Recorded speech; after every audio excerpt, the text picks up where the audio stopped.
Capítulo 717, Corpo Imortal 1. Havia um teclado abaixo dos monitores que permitia ao usuário alternar entre as diferentes câmeras, mas Lee não tinha ideia de como operá-lo. Não havia mouse e suas habilidades de codificação eram nulas para os sistemas operacionais da Terra, muito menos para a tecnologia alienígena. No lado direito da sala havia um tanque de água cilíndrico vazio, semelhante ao que continha o pseudo-balor no departamento de reforço corporal, mas muito mais complexo e refinado. Vários cabos de cores diferentes saíram da parede próxima e entraram no tanque. Cada centímetro dele estava coberto por runas de poder que Lee nunca tinha visto antes, tornando-o um artefato poderoso e o foco de pelo menos 20 arranjos diferentes. Lee percebeu que havia um único conjunto de pegadas indo do tanque aos monitores e se movendo pela sala. Lito seguiu com os olhos, percebendo que, por algum motivo, o homem do tanque havia parado em frente a uma parede. Lito usou o revigoramento, descobrindo um compartimento escondido que havia sido protegido contra feitiços de detecção, incluindo a visão da vida.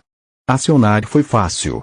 Um dos parafusos de metal era na verdade um interruptor que, uma vez pressionado, fazia duas placas de pedra deslizarem, revelando uma almofada holográfica protegendo um cofre.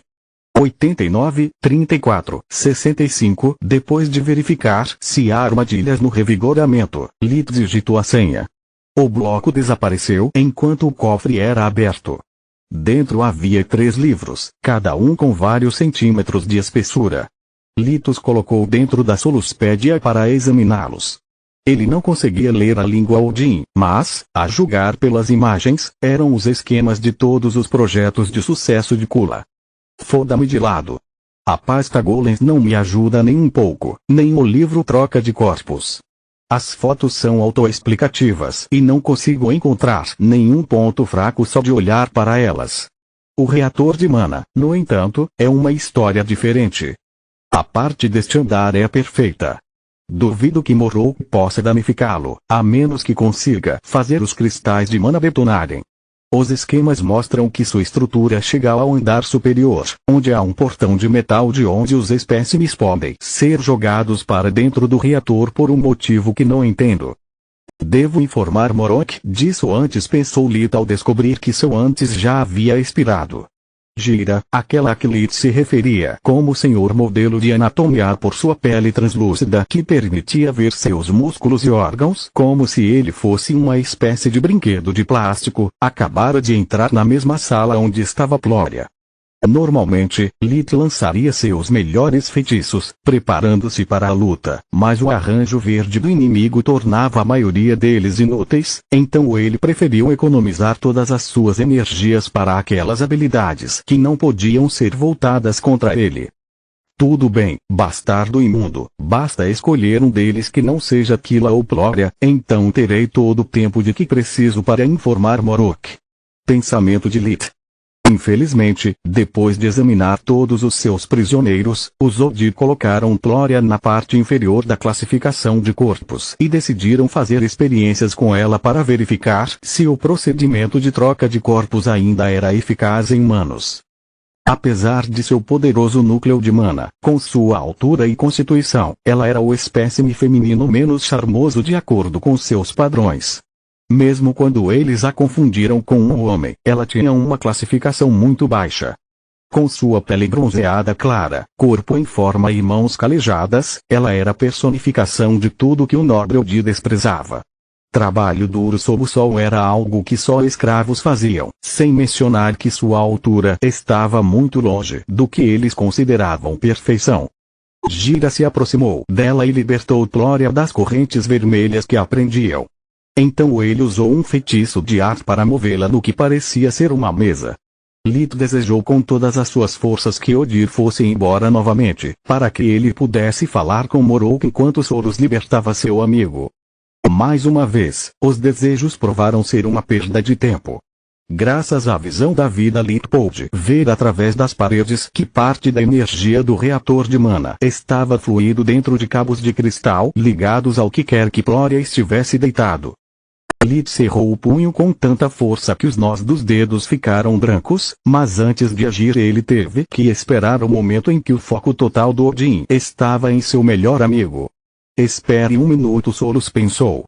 Se ele pegar o corpo de Plória, que necessidade terá dos outros membros da expedição? Vou perguntar a ele depois de arrancar sua cabeça. Lit respondeu, correndo para dentro da sala no momento em que mana começou a fluir pelo corpo de Gira. Lit estava no auge de sua condição, então ele infundiu seu corpo com todos os elementos e deu tudo certo desde o início. Ele entrou na sala de troca de corpos, movendo-se tão rápido que mal parecia um borrão. Por dentro, em vez do metal usual, a sala era inteiramente feita de pedra esculpida com magia da terra, para permitir que a energia mundial saturasse seu ar. Todos os membros restantes da expedição foram alinhados ao longo da parede em ordem de importância à direita de Lit. Cada um deles era contido por correntes vermelhas que os mantinham saudáveis enquanto os impediam de usar magia. No meio da sala, havia uma mesa de pedra onde Plória estava. Ela estava consciente, mas mortalmente pálida.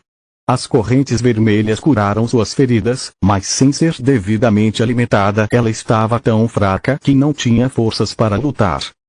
Acima e abaixo da mesa, havia feixes de cabos que terminavam em 2 cristais de mana roxos, apontando respectivamente para a testa e a nuca de Plória. Gira já havia ativado a vontade de Deus para maximizar a chance de sucesso do procedimento, então ele conseguiu reagir rápido o suficiente para abrir os dedos e liberar 5 feixes de energia. Lit já tinha visto esse truque e esperava por isso. Ele se abaixou, passando bem sob os projéteis antes de pisar dentro da grade contra seu melhor julgamento. Eu não sei exatamente o que o arranjo verde faz, mas se eu não posso atacar à distância, então o combate corpo a corpo é minha única opção, ele pensou. Como Moroka havia dito anteriormente a Lit, o reator de mana não só fornecia mana infinita aos Odin, mas também dividia a energia mundial em seus componentes básicos, fornecendo a eles a segunda melhor coisa depois da magia de fusão. Gira manteve os feixes ativos, baixando sua mão e cortando pedra e metal como se estivesse projetando um raio laser enquanto recuava. Lit sorriu, percebendo que a matriz não havia se movido junto com o Di.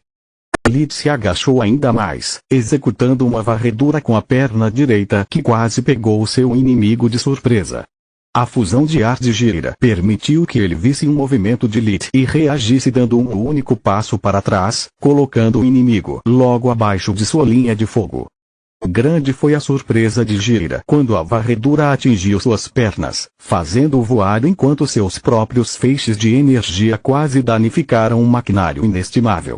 Lit mudou parcialmente seu corpo em sua forma híbrida para ter sucesso. Suas pernas híbridas eram mais longas do que as de sua forma humana, algo que ele trabalhou duro para impedir que o Odi descobrisse. Ele então usou o giro da varredura para girar em seu pé esquerdo e transformou a varredura em um chute circular. As garras cobertas de Orixalcum de seu pé cortaram profundamente o peito do Odi. A indignação de Gira não tinha limites. O corpo perfeito de um deus acabara de ser profanado por um macaco sem pelos e traiçoeiro. Capítulo 718, Corpo Imortal 2. Mais 2 raios saíram dos olhos de Gira enquanto ele batia contra a parede do fundo, pegando Lit de surpresa. Ambos os raios atingiram o coração de Lit com força suficiente para fazê-lo ricochetear no chão, enchendo-o de rachaduras e, em seguida, batendo contra a porta de metal. Gira havia usado mana pura para atacar, dando aos feixes a mesma energia de um caminhão em alta velocidade em troca da falta de habilidade perfurante. Os resultados não foram motivo de zombaria. Gira tinha ouvido claramente os ossos do humano se quebrando não apenas quando ele era atingido pelas vigas, mas também toda vez que Lit batia em uma superfície dura. A pequena poça de sangue se formando sob a cabeça de Lit era um sinal claro de como a mira do Odi havia sido mortal. Gira podia sentir a força vital do inimigo diminuindo, então ele se concentrou no dispositivo de troca de corpos para se certificar de que não havia sofrido nenhum dano. Um som de estalo foi tudo que o avisou do perigo iminente. De alguma forma, o Ranger estava dentro da disposição da vontade de Deus novamente, com sua mão em garra de prata apontada para o cérebro de Gira. O Odi deu um passo para trás, emitindo feixes de energia dos olhos e das mãos, mas Lith foi rápido o suficiente para se agachar a tempo de esquivá-los. Então, ele usou suas mãos para desviar o oponente para o lado e sua cabeça para acertar o queixo de Odin, enviando todo o seu raio contra o chão ou o teto. A raiva de Gira explodiu quando ele sentiu o gosto do próprio sangue invadindo sua boca, algo que nunca havia acontecido com ele, nem mesmo durante a Grande Guerra.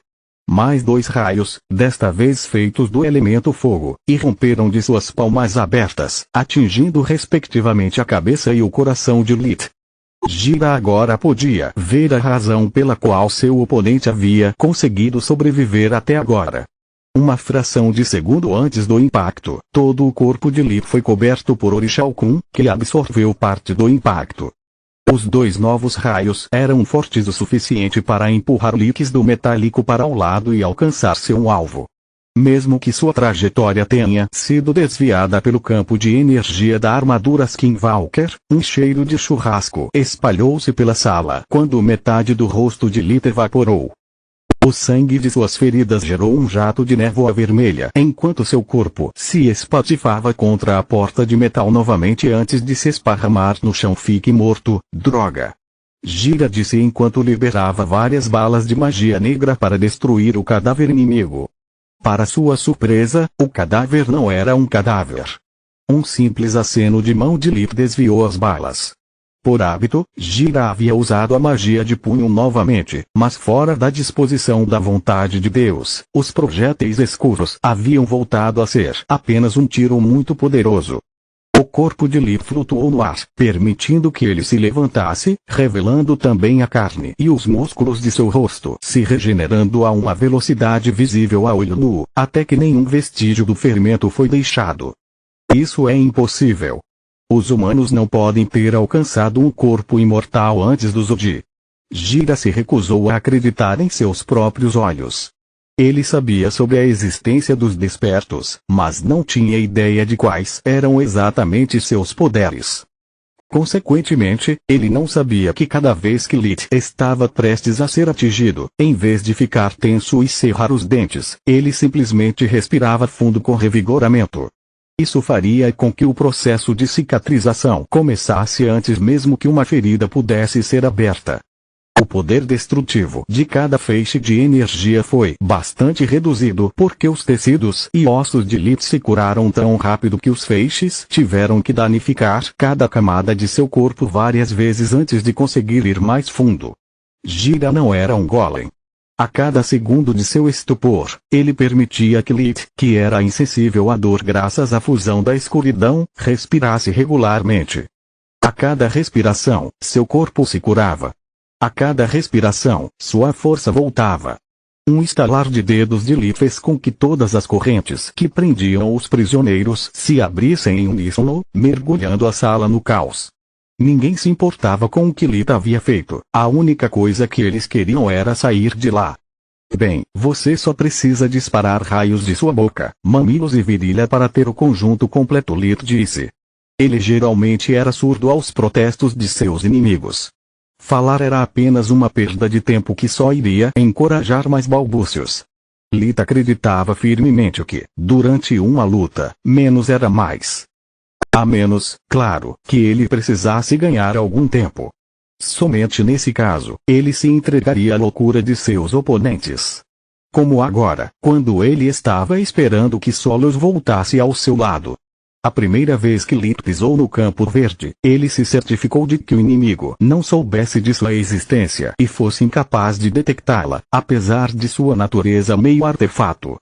Na segunda vez, Solos explorou um momento após a varredura de perna para alcançar os prisioneiros despercebidos e espalhar seu corpo entre as correntes antes de ativar o apagador de Zolgrish.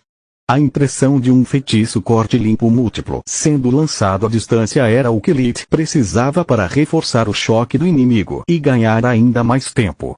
Kila, siga minha mão. Ele disse entregando a ela o livro sobre o reator de mana aberto na página certa, enquanto uma trilha de fogo e escuridão parecida com uma mão humana voava pelo ar, levando-a em direção a Morok.